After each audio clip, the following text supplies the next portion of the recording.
मानतान दुलड़िया को और बया मिश्रा को तेहना नवा भिडियो रे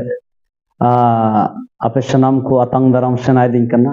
माड़ा जो को जय मसी आसोग कना सनाम बेस गया पे तेहना नवा समय रे मिट्टे कथा लय सेनाय दिन कना ओना दो ईश्वर बाबा कथा बाइबल मेने कना इतोहब रे कथा ते ताहे कना और कथा ते दो ईश्वर ताहे कना और कथा ते दो ईश्वर ठेन ताहे कना और कथा गे ईश्वर ताहे कना सो दुलड़िया ईश्वर बाबा कथा दो इतोहब खन मेना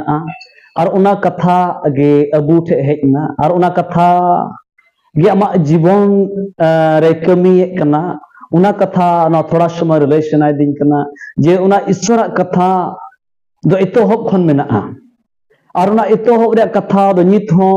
अबू ठे बुन अटकार कना उना कथा कमी कना एंते उना कथा दो दाड़ी मेना पावर मेना अतिन रे ईश्वर मेन किदा सिरमा हुयुमा और सिरमा हुइना एखन कथा यूज किदा